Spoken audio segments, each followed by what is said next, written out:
वर्षा जी, जब आप कह रही है कि ममदानीकरण नहीं होगा, अदानीकरण नहीं होगा, ये सारा सब कुछ नहीं होगा, तब ठाकरे कह रहे कि भाई मुंबई का महापौर जो है या मेयर जो है वो मराठी आदमी बनेगा। उधर बीजेपी कह रही है कि हिंदू मराठी आदमी बनेगा। जब ऐसा बीजेपी कहती है कि हिंदू मराठी बनेगा, कोई बुरखे वाली नहीं बनेगी, तब जो आप धर्मनिरपेक्षतावाद की बात करते हैं, आप सेकुलरिज्म की बात करते हैं, तो कांग्रेस का कोई नेता आगे आकर यह क्यों नहीं कह रहा है कि क्यों नहीं बन सकती है? अगर आप माइनॉरिटी वोट्स, दलित वोट्स और सारे समुदाय के वोट्स चाहती है, तो कॉन्स्टिट्यूशन के तहत कोई भी बन सकता है।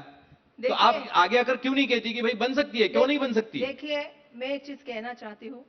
हम लोग चर्चा, अगर नगराध्यक्ष के इलेक्शन हो सकते तो अगर आपको इतना ही था तो मुंबई के महापौर का भी इलेक्शन करना चाहिए था। लोगों में से मुंबई का महापौर चुनना चाहिए था, वो फिर वो कोई भी चुन के आ सकता था।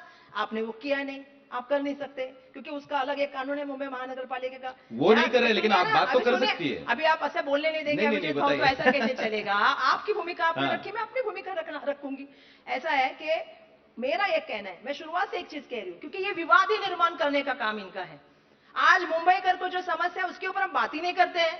हमें महापौर वो चाहिए जो ईमानदार हो, चाहे वो किसी भी समाज को हो, लेकिन वो जमीन पे जाके काम करे। मैं बाबा साहब की अनुयायी हूँ, मैं मुंबई कांग्रेस और बुर्का पहनने वाले भी ऐसा है कि मैं बाबा साहब की अनुयायी हूँ, मैं संविधान में यकीन रखती हूँ, मैं लोकशाही में यकीन रखती हूँ। मुझे पार्टी ने अध्यक्ष बनाया है।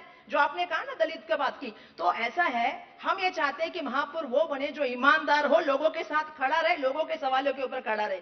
आप ये बात नहीं कर रहे कि आज बीएमसी के स्कूल का खासगीकरण हो रहा है, आप ये बात नहीं कर रहे कि बीएमसी के अस्पताल का खासगीकरण हो रहा है, जहां खुद अमित साटम जब से अध्यक्ष बने हैं तब से उन्होंने एक ही शुरू किया है। मतलब पहला जब अध्यक्ष बनने के बाद कोई आदमी आता है, मैनिफेस्टो तो आपने लाया नहीं, हमने तो 3 मैनिफेस्टो लाए, मैनिफेस्टो करके मुंबई के समस्या के ऊपर बात करते हैं। दूसरे दिन सोल्यूशन क्या दे सकते हैं, अगर वायु प्रदूषण की बात करते हैं तो उसके बाद क्या सोल्यूशन देना चाहिए उसकी बात करते हैं। आपने मैनिफेस्टो लाया नहीं। जब से आप अध्यक्ष बने हैं आपने तब से महापौर और किसी ना किसी को टारगेट करके जात धर्म के ऊपर बात करने की। आपको डर है कि जात धर्म के ऊपर जो बंटवारा होगा, बटेंगे तो कटेंगे का जो भुगतान आपको करना पड़ा विधानसभा इलेक्शन में, वो इस इलेक्शन में भी ना करना पड़े, इसलिए आप ये नहीं कह पा रही है कि भाई बुरके वाली, हिजाब पहनने वाली कोई भी महिला, किसी भी समुदाय की महिला, माइनॉरिटी की कोई भी बन सकती है? देखिए ऐसा है, हम संविधान में यकीन करते हैं, हमारी एक विचारधारा है, हम सब धर्मों का सम्मान करते हैं। और जहां तक मैंने महापौर की बात, लगातार महापौर की बात हो रही है, लेकिन मुंबई की जनता की बात नहीं हो रही है। नहीं, मुंबई की जनता की बात लेकर महापौर तक आए हम लोग। क्यों नहीं हो रही है? कोई भी आके, अमित साटम जी ने कल प्रेस कॉन्फ्रेंस ली, प्रेस कॉन्फ्रेंस में पूरी कॉन्फ्रेंस वर्षा गायकवाड़ और असलम शेख पे रही और हारून खान पे रही। मेरा सवाल है, मुंबई कर को क्या देने वाले उसके बारे में बात नहीं करनी चाहिए? मैं सवाल पूछ रही हूँ ना। मुंबई कर की इतनी जमीनें आपने दे दी, जब मुंबई महानगर पालिका में 3 साल 9 महीने हो गए, कोई लोक प्रतिनिधि नहीं है।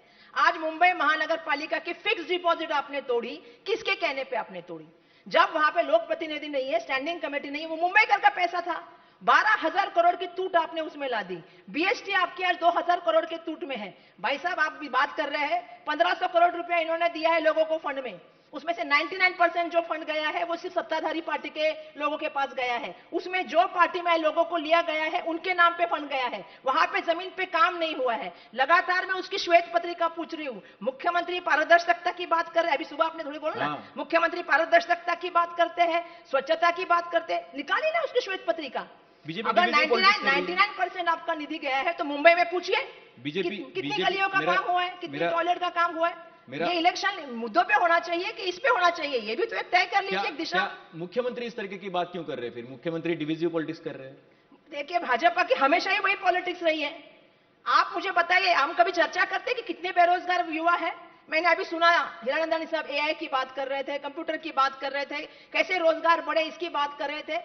मुझे लगता है इस देश में रोजगार पे बात होनी चाहिए, कभी तो इस चीज के ऊपर बात होनी चाहिए, महंगाई के ऊपर बात होनी चाहिए, इस देश में जो है भाईचारा के ऊपर बात होनी चाहिए, लोगों को जोड़ने की बात होनी चाहिए, और महत्वपूर्ण मुद्दे विदेशी पॉलिसी पे बात होनी चाहिए। और ये जमीनें जो जा रही है या मुंबई के विकास को जो छीनने का काम हो रहा है, जैसे एक खासगीकरण चल रहा है, प्राइवेटाइजेशन चल रहा है, इसके ऊपर भी बात होनी चाहिए। आपने भाईचारे की बात की। आपका भाईचारा नगर परिषद इलेक्शन के पहले तक तो ठीक चल रहा था, महाविकास आघाड़ी का।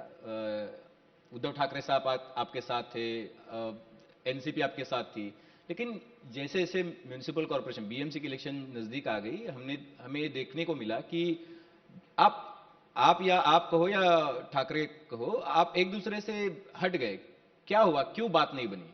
देखिए, सब पार्टी जो है वो स्वतंत्र होती है। जब हमारा अलायंस भी हुआ, मैं एक बात स्पष्ट रूप से करना चाहती हूँ, चाहे वो इंडिया अलायंस के साथ हुआ हो या महाविकास आघाड़ी के साथ, हमारा एक मैनिफेस्टो हुआ, एक कॉमन मिनिमम प्रोग्राम हुआ, जिसमें हमने ये तय किया कि संविधान का धागा लेके हम चलेंगे। आपको भी पता है कि बीच में क्या हुआ, पूरी तरह से जो है उनका जो चर्चा शुरू हो गया, उसमें हमारे हम उनके साथ नहीं जा सकते जिन पार्टियों के साथ वो जाने का निर्णय ले रहे राज थे। ठाकरे से परहेज है आपको? क्यों? क्योंकि हम तोड़ने फोड़ने की बातों में हम यकीन नहीं रखते।